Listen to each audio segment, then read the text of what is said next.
जय हिंद दोस्तों, सभी को नमस्कार। ऑक्सफोर्ड कैरियर सेंटर पे आपका स्वागत है। दोस्तों, आज हम शुरू करने जा रहे हैं आपके एसएससी जीडी और यूपी पुलिस के लिए बहुत धमाकेदार जीके के क्वेश्चन के साथ। अर्जन है, अर्जन बैठ। क्वेश्चन में क्या दिया गया, ध्यान से पढ़ना क्वेश्चन को। निम्नलिखित में से कौन एक कार्यरत व्यक्ति संसद के सदस्य नहीं होते। बोल रहा है कि कोई एक व्यक्ति कार्यरत है, किसी पद के ऊपर है, लेकिन वो संसद का क्या नहीं होता, सदस्य नहीं होते भी संसद की कार्यवाही में भाग ले सकता है। यानी कि संसद के लोकसभा या राज्यसभा में जब कोई सत्र चलता है तो वो व्यक्ति उस सत्र के अंदर भाग ले सकता है, अपने विचार दे सकता है, लेकिन क्या नहीं देगा, वोट नहीं देगा। और लेकिन वो क्यों नहीं देगा वोट, क्योंकि वो संसद का क्या नहीं है, सदस्य नहीं है। लेकिन वो भारत के किसी पद पे जरूर बैठता है, उस पद को बोलते हैं महान्यायवादी। क्या बोलते हैं?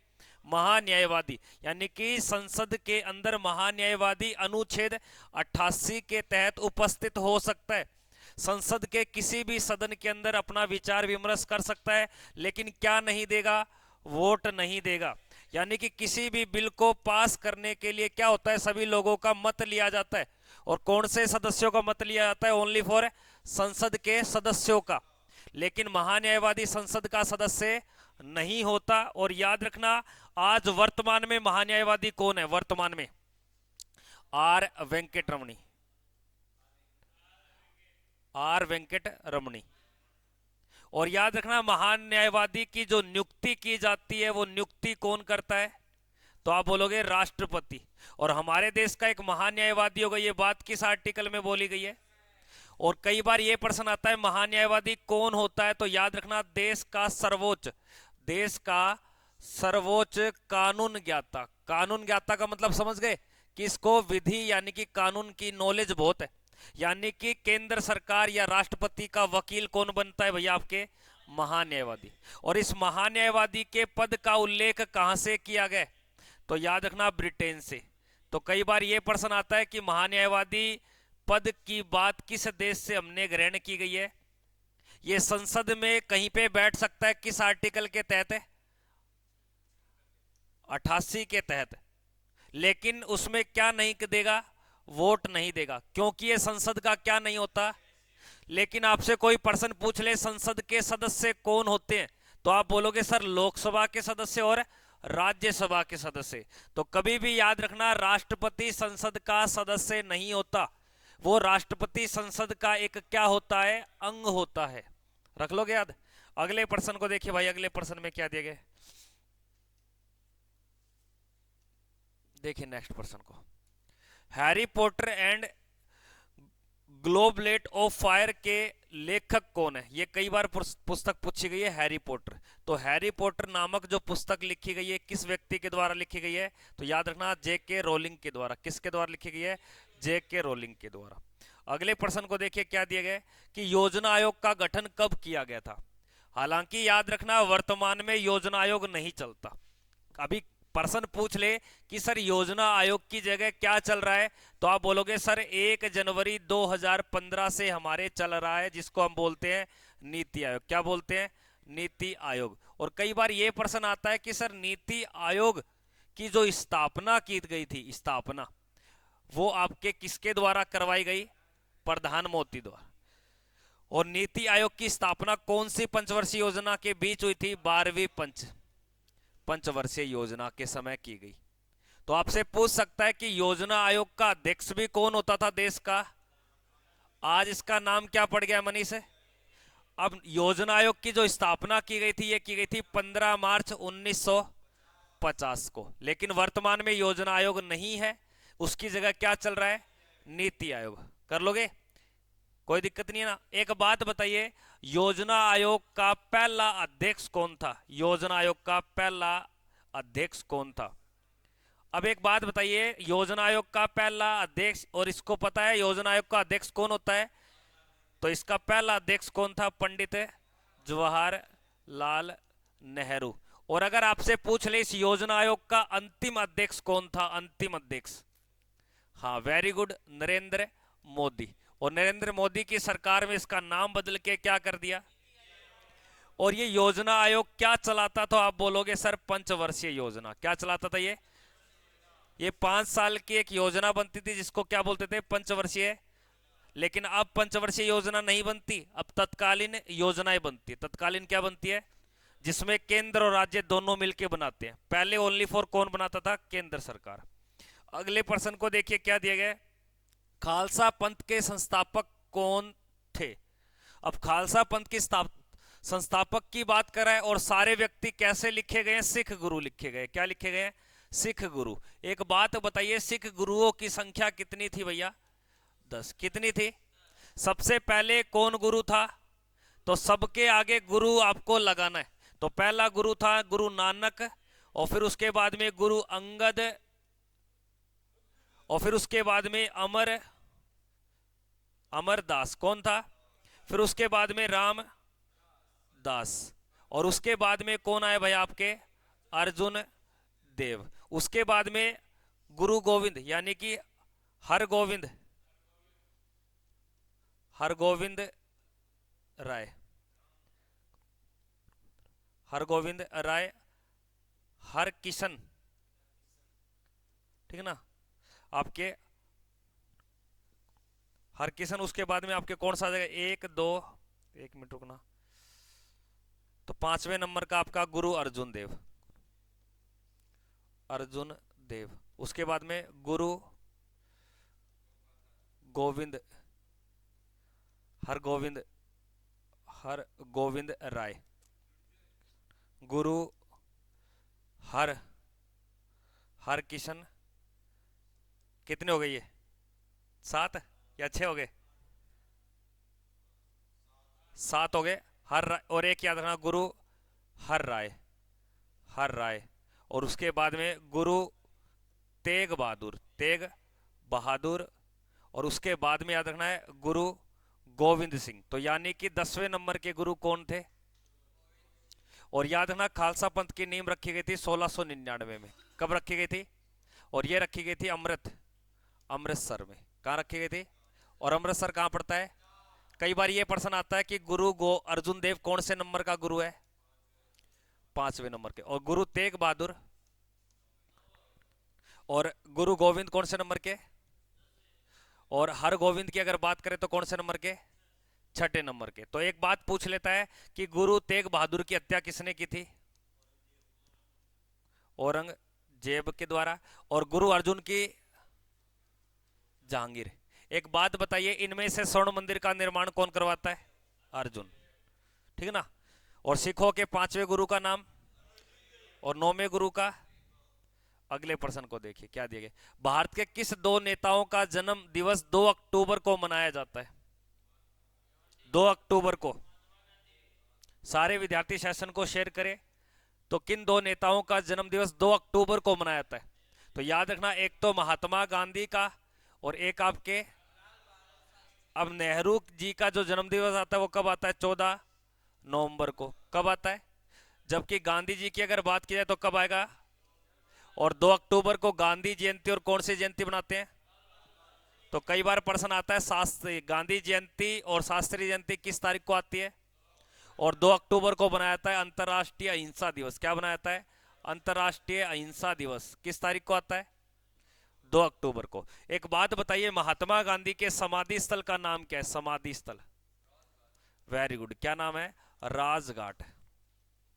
उसके बाद में शास्त्री की समाधि स्थल का नाम विजय घाट। क्या नाम है, विजय घाट। कई बार यह प्रश्न आता है कि लाल बहादुर शास्त्री का जो जन्म हुआ था वो इलाहाबाद में हुआ था। कब हुआ था, इलाहाबाद में हुआ था आपके 1927 के अंदर। लेकिन लाल बहादुर शास्त्री की अगर बात की जाए तो इसकी मृत्यु कब होती है, 1966 में। कब होती है, और किस तारीख को होती है, 11 जनवरी को।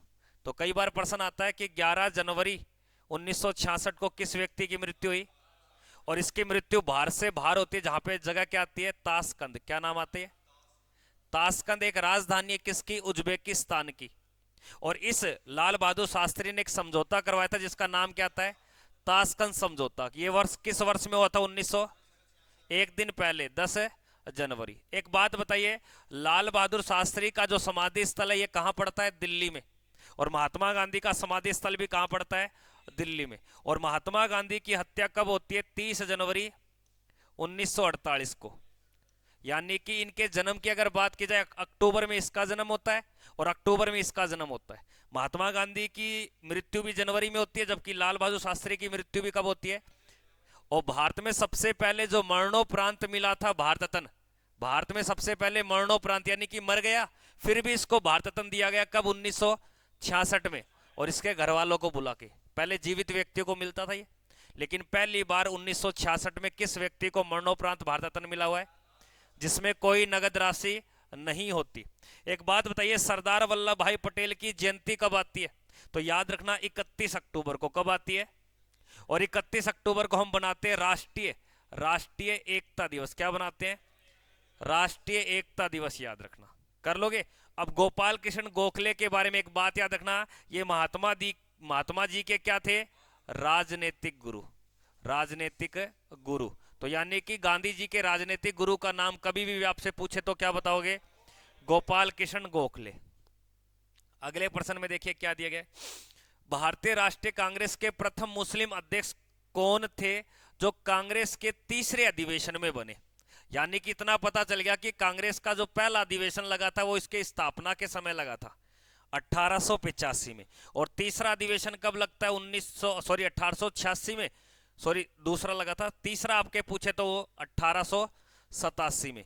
और इसकी अध्यक्षता कोई मुस्लिम अध्यक्ष है, कैसा अध्यक्ष है, और वो कांग्रेस पार्टी का पहला मुस्लिम अध्यक्ष बन गया। एक ये प्रश्न बन जाता आपके जीके में, और इसका नाम क्या मिलेगा आपको, बदरुद्दीन तैयब जी, ठीक ना, बदरुद्दीन तैयब जी, याद रखना। लेकिन कांग्रेस पार्टी का 1888 के अंदर इसका पहला अंग्रेज अध्यक्ष बनता है। कौन बनता है, अंग्रेज, जिसका नाम आता है जॉर्ज यूल। तो कई बार ये प्रश्न पूछ लेता है, भारतीय राष्ट्रीय कांग्रेस पार्टी का पहला मुस्लिम अध्यक्ष कौन था और पहला अंग्रेज अध्यक्ष कौन था, जबकि कांग्रेस पार्टी का पहला अध्यक्ष कौन था, डब्ल्यू.सी. बनर्जी। कौन था भैया, डब्ल्यू.सी. लेकिन प्रश्न आ जाएगा कि कांग्रेस पार्टी की पहली महिला अध्यक्ष, तो याद रखना एनी बिसेंट। लेकिन प्रश्न आएगा कांग्रेस पार्टी की पहली महिला कैसी, भारतीय। तो भारतीय वुमेन की अगर बात करें तो सरोजनी नायडू बताओगे। ये बनी थी 1925 में और एनी बेसेंट बनी थी 1917 में। ये कलकत्ता में बनी थी और ये कानपुर में बनी थी। और कानपुर किस राज्य में पड़ता है दीपक,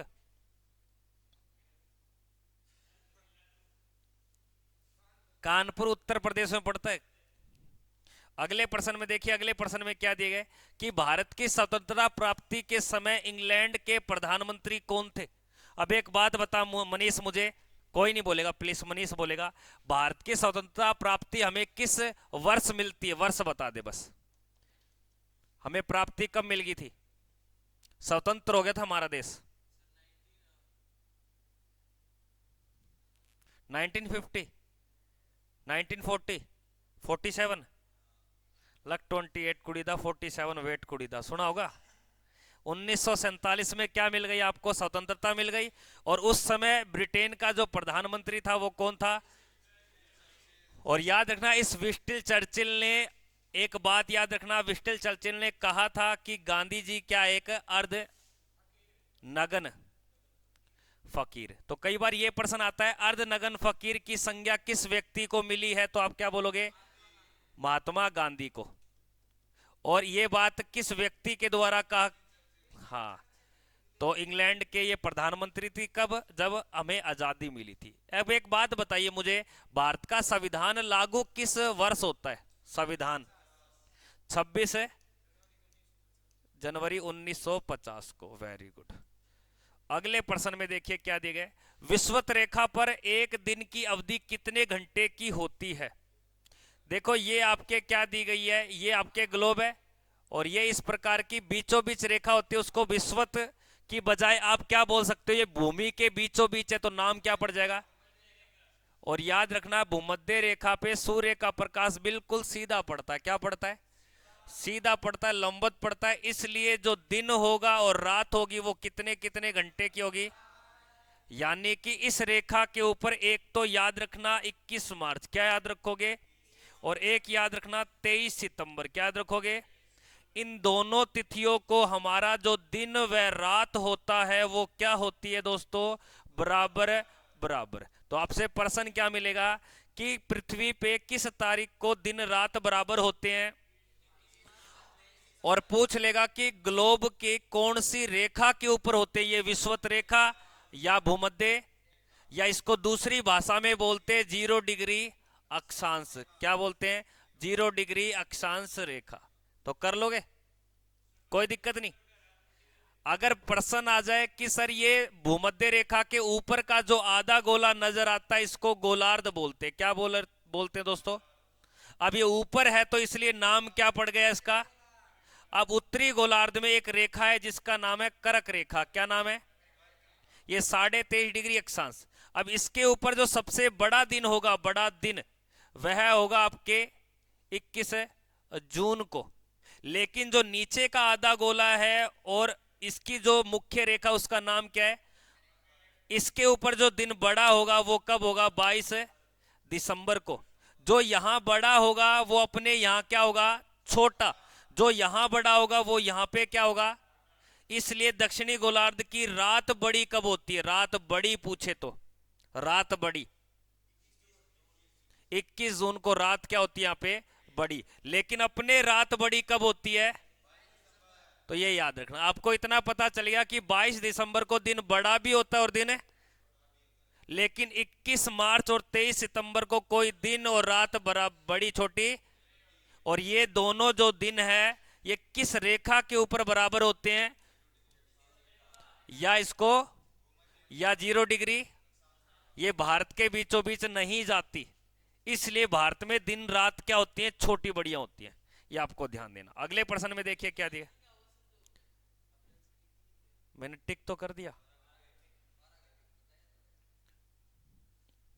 नारा खा लिया रे भाई, टाबर तो किसा है। जिस समय बंगाल का विभाजन रद्द किया गया, अब देखो बंगाल विभाजन हुआ था आपके 1905 में। प्रश्न क्या पूछ रहा है, बंगाल विभाजन किस वर्ष हुआ, यानी कि बंगाल का गठन किया जाए। फिर बाद में बोला गया कि बंगाल का विभाजन ना करना, यानी कि बंगाल विभाजन किया गया उसको क्या कर दो, रद्द कर दो। तो किस वर्ष किया गया आपके 1900।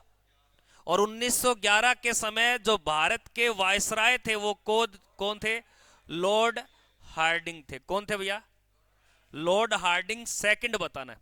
लेकिन जब सती प्रथा पे रोक लगाई गई थी 1829 में, तब भारत के गवर्नर जनरल कौन थे।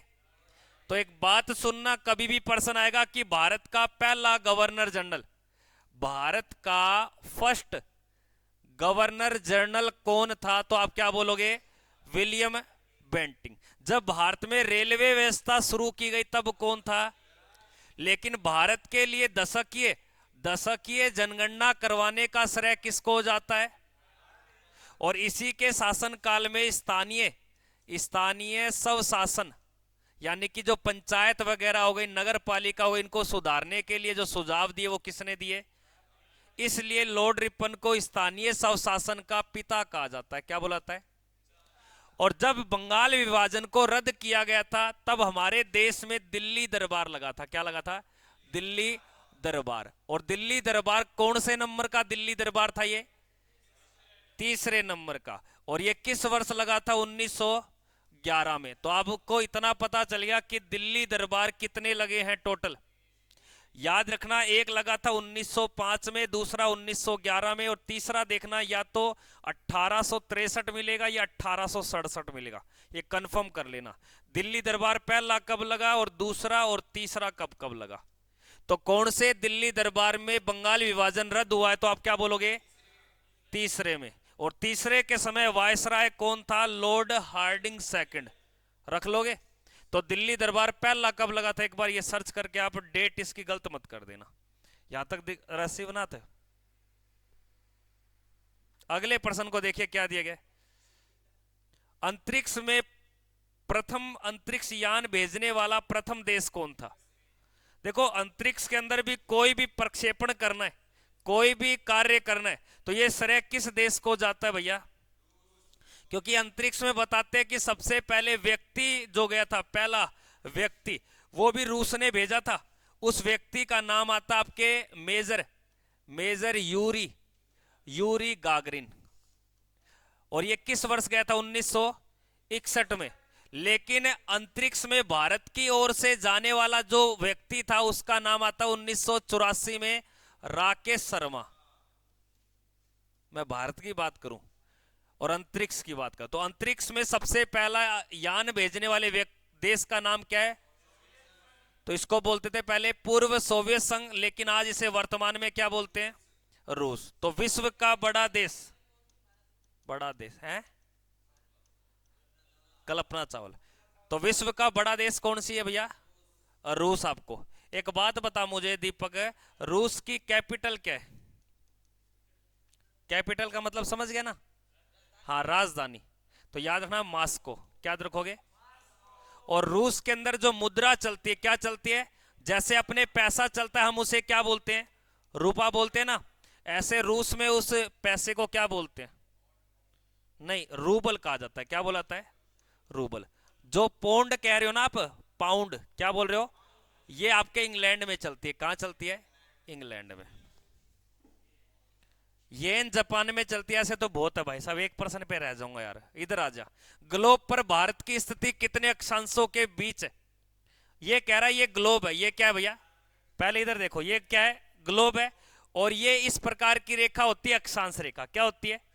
अब ये भारत आपकी, ये क्या है भैया? अब भारत से कोई अक्षांश रेखा यहां से और यहां तक, अब ये जो बीच की जो अक्षांश रेखा बन गई भारत के बीचों बीच, ये डिग्री पूछ रहा है। ये कौन से डिग्री के बीच में? वेरी गुड, 8 डिग्री 4 मिनट से लेकर 37 डिग्री 6 मिनट। उत्तरी क्यों बोला मैंने? क्योंकि भारत कौन से गोलार्ध में है? तो इसका उत्तर क्या हो जाएगा आपके? 8 डिग्री 4 मिनट से लेकर 37 डिग्री 6 मिनट उत्तरी अक्षांश के बीच में भारत फंसा हुआ है। रख लोगे? कई बार यह प्रश्न आता है कि भारत अक्षांशों में कौन से गोलार्ध में है? उत्तरी गोलार्ध। जबकि भारत देशांतर में अगर बात करें तो कौन से देशांतर में है? पूर्वी। अगले प्रश्न को देखिए क्या दिया गया। नेक्स्ट प्रश्न को, संविधान में लोक कल्याणकारी राज्य की स्थापना किस भाग में दी गई है? देखो, लोक कल्याणकारी मतलब होता है किसी राज्य का उत्थान करना। कोई राज्य में उत्थान कम हो रहा है तो सरकार उसमें योजनाओं के माध्यम से उसका उत्थान कर सकती है। किसी राज्य को लोक कल्याणकारी बनाने के लिए केंद्र सरकार और राज्य सरकार अपने अपने राज्यों के अंदर एक चीज लागू करती है जिनको बोलते हैं राज्य के नीति निर्देशक तत्व या सिद्धांत। और ये बात हमने किस देश से ली गई है? आयरलैंड से। और ये भारतीय संविधान के कौन से भाग संख्या में? कई बार इनके क्या पूछ लिए जाते हैं? अनुच्छेद। तो अनुच्छेद याद रखना 36 से लेकर 51 तक।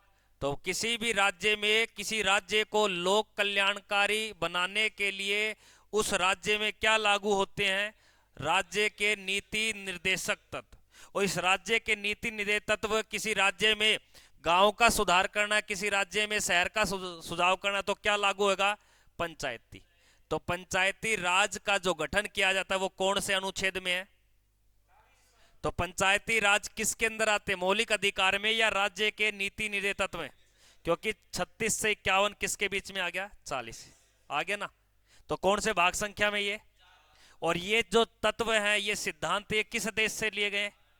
आयरलैंड। आयरलैंड की राजधानी का नाम क्या है? डबलिन। क्या नाम है? जबकि जर्मनी की राजधानी का नाम है बर्लिन। क्या नाम है? अगले प्रश्न को देखिए क्या दिया गया। नीलगिरी पर्वत की सबसे ऊंची चोटी कौन सी है? नीलगिरी पर्वत की सबसे ऊंची चोटी का नाम क्या है? याद रखना ये प्रायद्वीपीय भारत है। ये क्या है भैया? प्रायद्वीपीय भारत। दीपक और ने देख ले, बहुत बढ़िया चीज बताने लग रहे हो। यहां पर एक पर्वत श्रृंखला पड़ती है जिसका नाम है विंध्याचल। क्या नाम है? विंध्याचल। और इस विंध्याचल की पर्वत श्रेणी के नीचे यहां पड़ती है आपके सतपुड़ा। क्या पड़ती है? सतपुड़ा। और सतपुड़ा की एक जो पर्वत श्रेणी है ना, इस पर्वत श्रेणी का नाम है महादेव। क्या नाम है? महादेव। और इस महादेव की जो सबसे ऊंची चोटी है ना, उस चोटी का नाम क्या है? धूपगढ़। क्या नाम है? जो इसकी ऊंचाई है 1350 मीटर। कितनी है? और ये जो धूपगढ़ जो चोटी पड़ती है, ये आपके किस राज्य में पड़ती है? तब आप बोलोगे मध्य प्रदेश में। कहां पड़ती है? ये धूपगढ़ की बात आ गई, लेकिन प्रश्न में बोला है नीलगिरी। अब याद रखना ये प्रायद्वीपीय भारत है। अब ये जो पानी का एरिया है ना इधर वाला, और ये पानी का जो एरिया, देखो इस वाले क्षेत्र को बोलते हैं पश्चिमी घाट, क्या बोलते हैं, और इस वाले क्षेत्र को बोलते हैं पूर्वी। इस पूर्वी घाट और पश्चिमी घाट को आपस में जोड़ने का जो कार्य करते हैं उसका नाम क्या है, क्या नाम है, नीलगिरी पर्वत। क्या नाम है? और ये नीलगिरी पर्वत की एक जो चोटी है जो तमिलनाडु में पड़ती है, कहां पड़ती है, और उस तमिलनाडु की चोटी का जो नाम है वो क्या है, जिसकी ऊंचाई है 2637 मीटर। कितनी है? और याद रखना ये जोधा बेटा जो चोटी है ये कैसी चोटी है, दूसरी, और कैसे भारत की, तो दक्षिण भारत की दूसरी सबसे ऊंची चोटी का नाम पूछे तो। लेकिन याद रखना नीलगिरी पर्वत की बजाय यहां पे नाम मिलेगा अन्नामलाई, अन्नामलाई पर्वत। क्या मिलेगा? इस अन्नामलाई पर्वत की जो सबसे ऊंची चोटी उसका नाम क्या है, तो आप बोलोगे अन्नाई मुड़ी। और ये अन्नाई मुड़ी कहां पड़ती है? केरल में, जिसकी हाइट है 2695 मीटर। तो बात समझना, कभी भी प्रश्न आ जाए दक्षिण भारत की पहली कौन सी है, अन्नाई मुड़ी। और ये किस पर्वत के ऊपर है? अन्नाई मलाई। तो पर्वत अलग अलग हो गए प्रश्न। नीलगिरी की बात करेगा तो बताना, और पूर्वी घाट की पूछेगा, पूर्वी घाट की सबसे ऊंची, उड़ीसा की सबसे ऊंची, तो उड़ीसा की अगर बात करें तो क्या बताओगे, जिसकी हाइट है 1501 मीटर। और आपसे पूछ ले मध्य प्रदेश की सबसे ऊंची चोटी, और ये किस पर्वत के ऊपर है, पर्वत पूछ लेगा,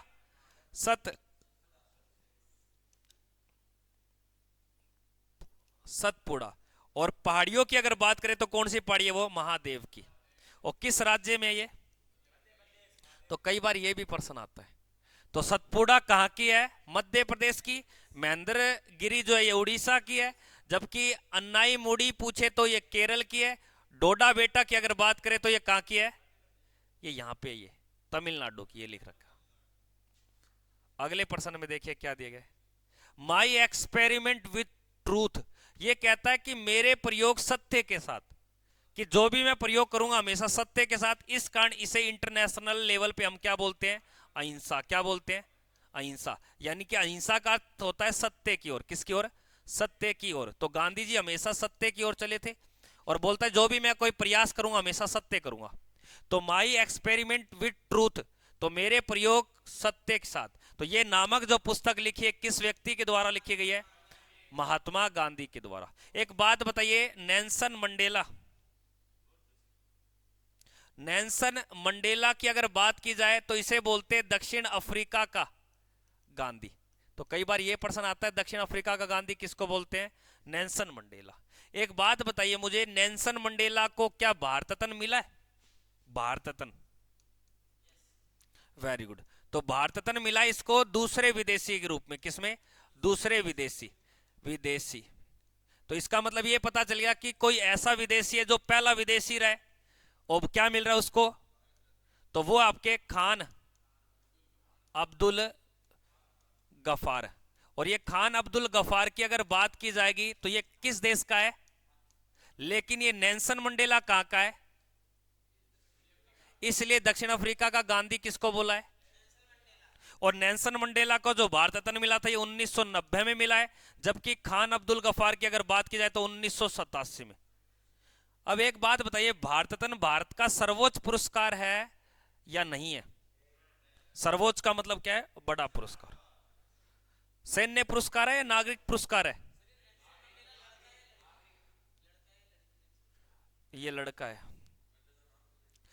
गांधी जी ने अपना दांडी मार्च कब शुरू किया गया था? देखो गांधी जी के साथ प्लस में 78 लोग थे। कितने लोग थे? तो टोटल लोगों की संख्या कितनी हो गई? और गांधी जी ने जो दांडी मार्च यात्रा शुरू की थी, ये गुजरात में एक जगह पड़ती है दांडी। क्या पड़ती है आपके? डांडिया, दांडी के नाम से कहते हैं इसको। और ये दांडी से कहां तक चली थी? साबरमती तक चली थी। और बताते किस यात्रा का जो समय वो 12 मार्च से लेकर आपके 5 अप्रैल तक ये यात्रा चलती है। अगले ही दिन 6 अप्रैल को इसमें क्या कर दिया आपके कानून, यानी कि नमक कानून सत्याग्रह कर दिया, नमक का कानून तोड़ दिया, यानी कि नमक सत्याग्रह। तो किस तारीख को? 6 अप्रैल। तो इसने पूछा है ये यात्रा शुरू कब हुई थी, तो बोलोगे 12 मार्च 1930 से लेकर आपको 6 अप्रैल बतानी। कितनी बताओगे? 6 अप्रैल 1930 तक। अगर ऑप्शन में 6 अप्रैल नहीं है तब तक क्या बताओगे आप? क्योंकि 5 अप्रैल को यात्रा पूरी हो जाती है, अगले दिन इसमें नमक कानून तोड़ा जाता है, क्योंकि नमक हमारा ही नमक और हमें ही अंग्रेजों को टैक्स देना पड़ता था। तो ये पूछता है कि दांडी मार्च यात्रा के साथ गांधी जी के साथ कितने व्यक्ति थे? 78, ये बताना। और इस यात्रा के अंदर गांधी जी और इनके व्यक्तियों द्वारा 240 मील की क्या की थी? दूरी तय। लेकिन याद रखना लगभग 390 किलोमीटर की क्या की गई थी? दूरी तय की गई थी। और गांधी जी ने यह यात्रा किस नदी के किनारे खत्म की थी? तो आप बोलोगे साबरमती, जो आपके अहमदाबाद में पड़ता है। 1 मील के अंदर, हाँ 1.6 आपके क्या होते हैं? किलोमीटर। एक समुद्री मील जो होता है ना उसमें 1.8 किलोमीटर होते हैं, उसको नॉटिकल माइल बोलते हैं, समुद्री मील वो अलग चीज है। आगे देखिए, पुस्तक अच्छी है, विंग्स ऑफ फायर। देखो फायर के लिए या आग के लिए कोई पुस्तक आएगी ना, तो वो याद रखना मिसाइल मैन कौन? आपके एपीजे अब्दुल कलाम। एक बात बताइए मुझे, एपीजे अब्दुल कलाम देश के प्रेसिडेंट रहे हैं या आपके भैया पीएम रहे हैं? यानी कि प्रेसिडेंट का मतलब है राष्ट्र, तो ये राष्ट्रपति रहे हैं ना कि प्रधानमंत्री। तो अगर आपसे मैं पूछूं, एपीजे अब्दुल कलाम नामक एक द्वीप बना हुआ है, क्या बना हुआ है? द्वीप। और ये द्वीप किस राज्य के अंदर पड़ता है? पहले याद रखना, इस एपीजे अब्दुल कलाम द्वीप से पहले इसका नाम था व्हीलर, व्हीलर द्वीप। तो कई बार ये प्रश्न आता है कि उड़ीसा के व्हीलर द्वीप का नाम बदल के क्या कर दिया? एपीजे अब्दुल कलाम द्वीप कर दिया। और ये किस राज्य में है? और ये कौन से तट के ऊपर बना हुआ है? और यानी कि ये कहां बना हुआ है? बंगाल की खाड़ी में। एक बात बताइए, बंगाल की खाड़ी में ब्रह्मपुत्र और गंगा नदी क्या बनाती है? उस डेल्टा का नाम क्या है? Very good, Sundarban delta. अगले प्रश्न को देखिए, क्या दिया है आपके? भू जो पटल, आपके भूमंडल बोल सकते हैं, भू का कोई मंडल है, पर कर्क रेखा एवं मकर रेखा के बीच के क्षेत्र को, ये आपके क्या है? भू है। और ये पूरी भूमि का मंडल है, ये आपके कर्क रेखा, ये क्या आपके, और ये आपके क्या है? मकर रेखा। यानी कि इस रेखा को बोलते हैं 23.5 डिग्री उत्तरी अक्षांश। क्या बोलते हैं? ध्यान से सुनना। और नीचे जो आपके भूमध्य रेखा से नीचे, उसका नाम पड़ जाएगा 23.5 डिग्री, हाँ, दक्षिणी अक्षांश। अब इसके बीच में जो तापमान है ना, क्योंकि सूर्य का प्रकाश तिरछा और सीधा इसी के बीच पड़ता है, और अत्यधिक क्या होता है? ये गर्म होता है। और उस अत्यधिक गर्म को हम क्या बोलेंगे? उष्ण। क्या बोलेंगे? तो यानी कि ये क्षेत्र क्या कहलाता है? उष्ण कटिबंधीय क्षेत्र। तो पृथ्वी के जो पटल को हमने कितने भागों में बांटा है? 7। कितने भागों में बांटा गया? 7 भागों में बांटा गया। तो ये याद रखना, आपका कौन सा हो जाएगा? एक भाग है ये आपका। इससे अलावा कितने भाग और हो जाएंगे? 6। तो ये बहुत अत्यधिक क्या होता है? गर्म। और इसी क्षेत्र में सबसे ज्यादा वर्षा भी होती है, ये भी याद रखना। सबसे ज्यादा वर्षा भी यही होती है, सबसे ज्यादा सर्दी भी। सर्दी आपके कहां पड़ती है? ध्रुवों, क्योंकि यहाँ पे सूर्य का प्रकाश है नहीं पहुंचता, कम पहुंचता है। काकोरी कांड में किस क्रांतिकारी को फांसी की सजा दी गई थी? क्योंकि बताते इस काकोरी, ये क्या एक प्रकार की ट्रेन है, ये क्या भैया? ट्रेन है। और इस ट्रेन को जो लूटने का कार्य है वो 9 अगस्त 1925 में, जिसका मेन लीडर कौन था? राम प्रसाद बिस्मिल। ठीक है ना? तो ये आपको याद रखना, राम प्रसाद बिस्मिल। अगले प्रश्न को देखिए, क्या दिया गया? मैठूर बांध किस नदी पे बना हुआ है? मैठूर बांध, मैठूर बांध किस नदी पे बना हुआ है? ऑप्शन में दिया गया कृष्णा, नर्मदा, तुंगभद्रा, कावेरी। देखो याद रखना, नर्मदा नदी के ऊपर जो बांध बना हुआ उसका नाम है सरदार। वेरी गुड, सरदार सरोवर बांध कर दोगे। उसी प्रकार कृष्णा की अगर बात करें तो याद रखना अलमाटी बांध। और कावेरी नदी पे याद रखना मैठूर बांध। कौन सा? और ये मैठूर बांध पड़ा है आपके कहां पे, सॉरी, मैठूर बांध पड़ता है आपके तमिलनाडु में। कहां पड़ता है? तमिलनाडु। और जो अलमाटी बांध की अगर बात की जाए तो ये कहां पड़ता है? कर्नाटक में पड़ता है। तो इसका राइट उत्तर क्या हो जाएगा आपके? और ये नर्मदा पे सरदार सरोवर बांध ये कहां पड़ता है? गुजरात में। अगले प्रश्न को देखिए क्या दिखे। आर्य समाज की स्थापना स्वामी दयानंद सरस्वती ने की थी, यानी कि इसके बचपन का नाम क्या था? मूल शंकर। हाँ भाई, शिवनाथ बताएगा। आर्य समाज की स्थापना किसके द्वारा की गई? और ये आर्य समाज की स्थापना की जाती है मुंबई में। रक्कद करी, ये याद रखना आपके भाई साहब, 1875 के अंदर इसकी स्थापना की जाती है। तो राइट उत्तर क्या हो जाएगा? और एक आता आपके सामने ब्रह्म समाज का भी सुना तो ब्रह्म समाज की स्थापना होती है 1828 में, और इसको करता है राजा राम मोहन राय, और इसकी स्थापना कलकत्ता में की गई। और एक समाज बताइए मुझे, आत्मीय समाज की स्थापना किसने की थी? आत्मीय, आत्मीय समाज। और ये आत्मीय समाज की स्थापना होती है 1815 में, राजा राम मोहन राय।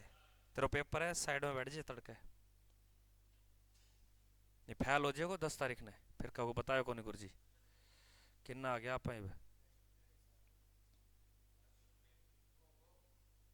योगो।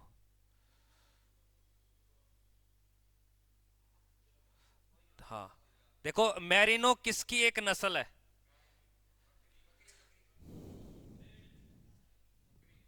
वो तो बेरो, एक आधो भेड़ बोल दो, एक आधो बकरी बोल दो, एक आधो वो तो सुकुरमनियम कुतड़ो को नहीं हो। मैरिनो नामक एक नस्ल है, ये पशु नस्ल है, और ये कहां पाई जाती है सबसे ज्यादा? ऑस्ट्रेलिया में। कहां पाई जाती है? ऑस्ट्रेलिया। याद रखना, इस ऑस्ट्रेलिया में इस नस्ल से सबसे ज्यादा क्या तैयार होती है? ऊन। यानी कि औसतन ये 2 केजी से 3 केजी एक भेड़ क्या देती है? ऊन। और इस प्रकार की ऊन विश्व में बहुत प्रसिद्ध है। और ऐसी ऊन की तुलना भारत के अंदर राजस्थान में एक जगह पड़ती है नागौर बीकानेर के अंदर, जिसका नाम आता है आपके चोकला। क्या नाम आता है? तो चोकला एक क्या है? भेड़ नस्ल है। इसलिए भारत की मैरिनो किस भेड़ नस्ल को बोला है? तो कभी भी प्रश्न आएगा कि भारत की मैरिनो किस भेड़ की नस्ल को बोलते हैं, तो याद रखना मैरिनो एक प्रकार की क्या है? तू तो सही बताओगो। एक बात बताइए, मैरिनो कहां की नस्ल है और किस पशु की नस्ल है? ये किसके लिए प्रसिद्ध है? ये पूरे विश्व में ऊन उत्पादन में पहला स्थान किसका है? याद रखना, विश्व की 40% का जो उत्पादन किया जाता है वो कहां से होता है? आपके ऑस्ट्रेलिया से। और भारत के अंदर राजस्थान में किस भेड़ से सबसे ज्यादा ऊन उत्पादन होता है?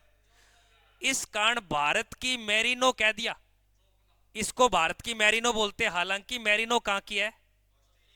तो तुलना कर देते उस भेड़ नस्ल से।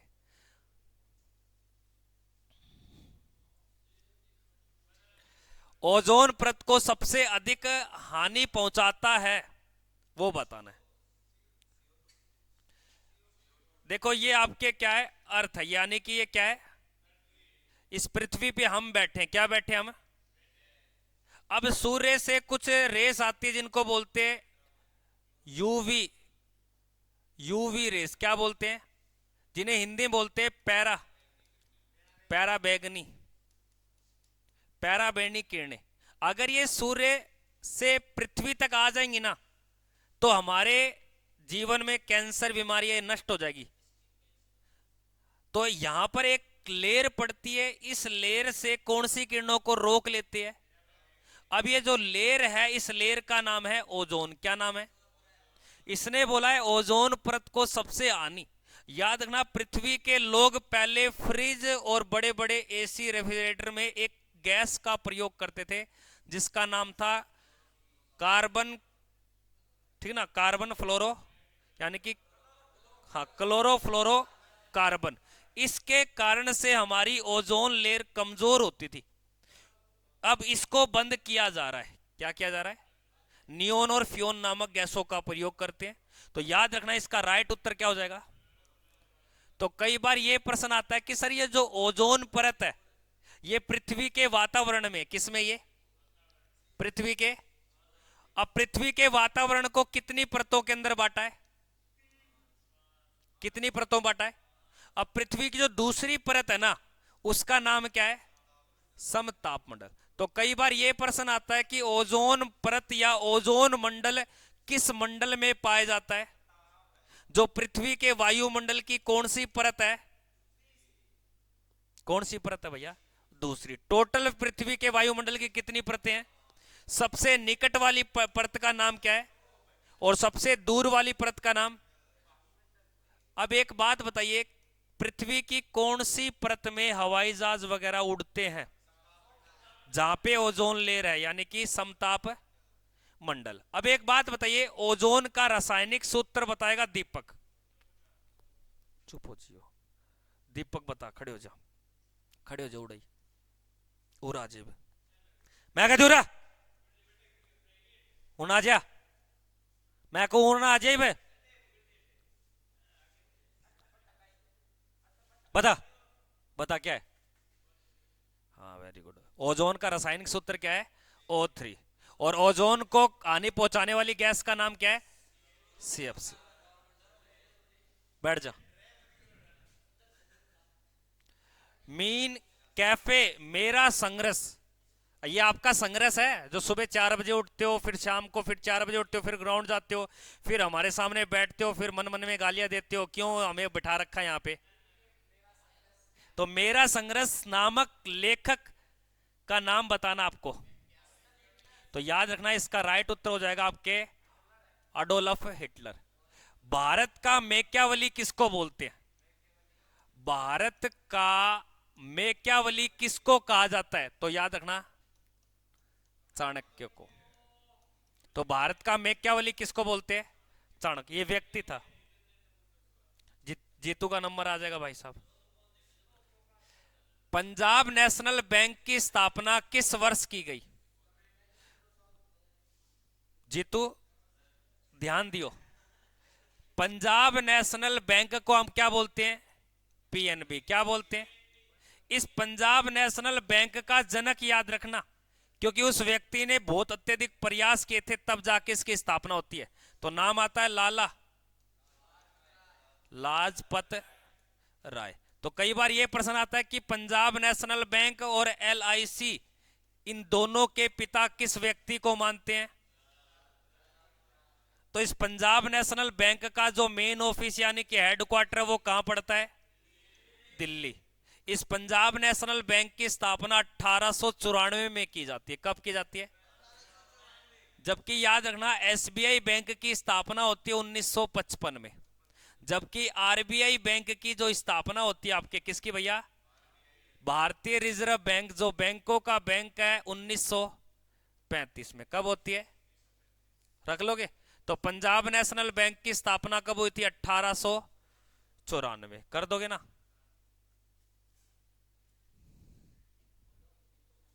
मैं एनिमल बना दी हूं तेरा बॉबी देवल है। लेडी विद द लैंप के लेखक का नाम बताना है। तो इसका राइट उत्तर होगा आपके फ्लोरेंस नाइटिंगेल। ये कुछ पुस्तकें, इनके नाम याद रख लेना। अमीर खुसरो किसे कहा जाता है, बहुत अच्छा प्रश्न है, क्योंकि अमीर खुसरो ने अपने जीवन में 8 शासकों के दरबार में सेवाएं दी थी। अमीर खुसरो एक कवि था, एक इतिहासकार था, एक संगीतज्ञ था। अमीर खुसरो को कहा जाता है तोता ए हिंद। तो किस व्यक्ति को हिंदुस्तान का तोता कहा जाता है, तोता ए हिंद। तो आपका राइट क्या हो जाएगा, अमीर खुसरो। और अमीर खुसरो जब थे तो उसके समय की बात कर रहा है, तो आपका राइट उत्तर क्या होगा, अलाउद्दीन खिलजी। अगले प्रश्न को देखिए क्या दिए गए। भारतीय संविधान के प्रारूप समिति, यानी कि अब हमारा संविधान बनाया जाएगा, कैसा संविधान बनेगा, किस प्रकार बनाएगा, उससे पहले आपको क्या तैयार करना है, उसका प्रारूप तैयार करना है। याद रखना हमारे प्रारूप संविधान का जो प्रारूप तैयार किया था उस तैयार करने वाले व्यक्ति का नाम है BN राव। क्या नाम है। लेकिन इसने बोला है कि सर जो प्रारूप तैयार हो गया उस प्रारूप की हमें क्या बना देते हैं, एक समिति। इस समिति में 1+6 लोग, यानी कि टोटल कितने लोग हो जाएंगे, और इस प्रारूप समिति को अंग्रेजी में बोलते हैं ड्राफ्ट कमेटी, हिंदी में बोलते इसे मसौदा समिति, पांडुलेखन समिति, जो हमारे संविधान को लेकर थी। इसी कारण भारतीय संविधान का पिता किसको बोल दिया? तो प्रश्न आता है डॉक्टर बी आर अंबेडकर को प्रारूप समिति का क्या माना जाता है? और इसमें अध्यक्ष सहित कितने मेंबर थे? और इस प्रारूप समिति की जो गठन होती है ये 1900 आपके 47 में, और तारीख पूछे तो 29 अगस्त को। तो प्रारूप समिति किस वर्ष में बनती है? 1900। कितने सदस्यों के साथ बनी थी ये?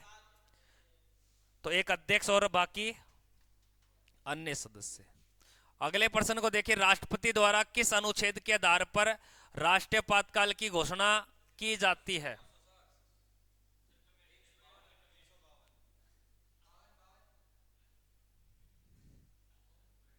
सचिन जुड़े हैं कि जितेंद्र से पूछो? कोई नहीं जीतू भाई साहब, आप ध्यान रखियो। तेरे कॉलेज को तो आप खेल यहां, फिर यहां देख जीतू, इधर देखियो। जीतू एक बात बता, हमारे देश का दूसरा नागरिक कौन होता है? दूसरा नागरिक, वेरी गुड, कौन होता है? Vice president. जबकि देश का प्रथम नागरिक कौन होता है? तो पढ़ो थे, तो इसका मतलब हाँ, तीसरा प्रधानमंत्री, और चौथा राज्यों के राज्यपाल। तो इस प्रश्न में क्या पूछा गया कि हमारे देश में राष्ट्रीय आपातकाल कब लगाया जा सकता है? ध्यान से सुनना, राष्ट्रीय आपातकाल 3 घोषणा के आधार पर लग सकता है। या तो कोई आंतरिक युद्ध हो जाए, या कोई बाह्य आक्रमण कर दे, या देश के अंदर कोई आंतरिक अशांति भंग हो जाए, को हटा दिया गया सशस्त्र विद्रोह होने पर। तो कितने भी पर है? और इसकी जो सूचना है वो आपको सबसे पहले देखने को कब मिली थी? 62 में। फिर आपको कब मिली थी? 1900। फिर आपको कब मिली थी? 1900। तो आपसे पूछ सकता है कि देश में राष्ट्रीय आपातकाल कितनी बार लग चुका है? देखो, इसकी घोषणा कौन करेगा? राष्ट्रपति। राष्ट्रपति करेगा, प्रधानमंत्री के कहने पर नहीं। ये पहले बात थी। अब प्रधानमंत्री एक क्या बनाता है? मंत्री परिषद बनाता है। क्या बनाता है?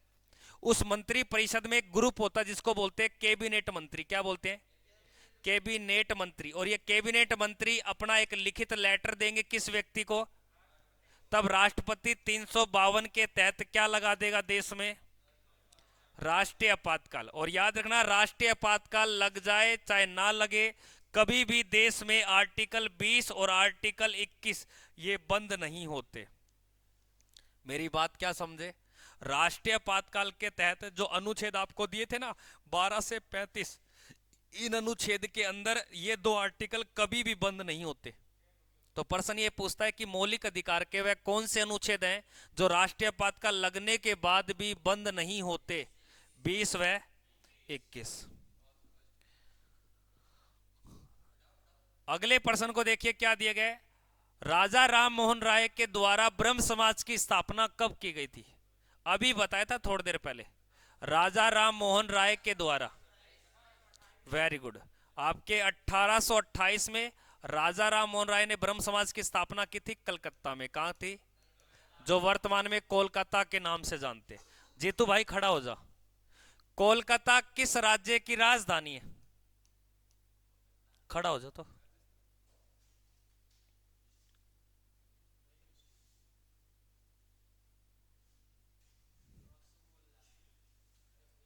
जीतू बता।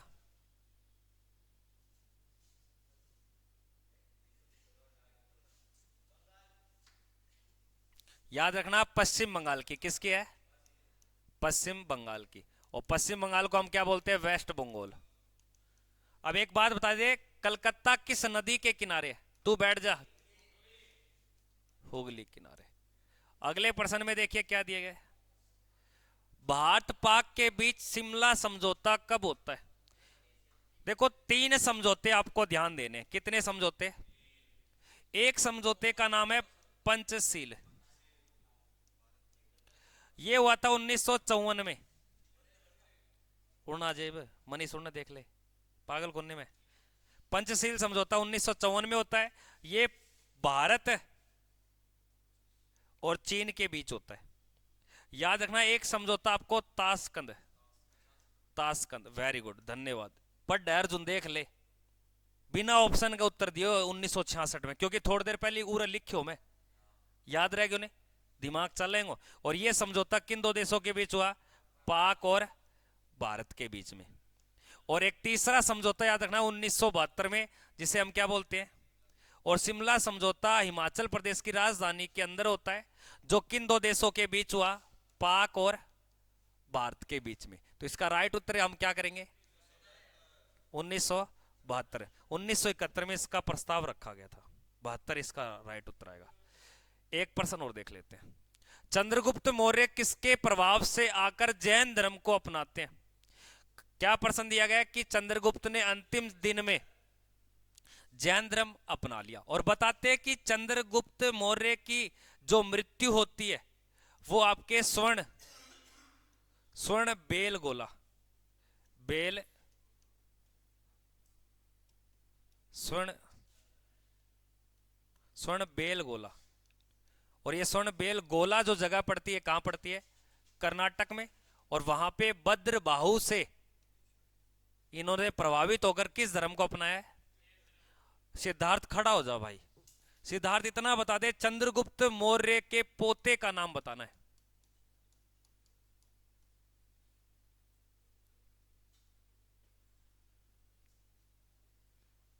तो मनीष कौन हो? वेरी गुड, सम्राट अशोक। अब एक बात बता दे सिद्धार्थ, बैठियो मत, चंद्रगुप्त मौर्य ने कौन से वंश की नींव रखी? वंश बता दे। तो नाम ही दिखने लग रहे हो, बैठ जाइए। आज के लिए इतना है दोस्तों, मिलते हैं फिर कभी। तो तब तक के लिए जय हिंद, वंदे मातरम।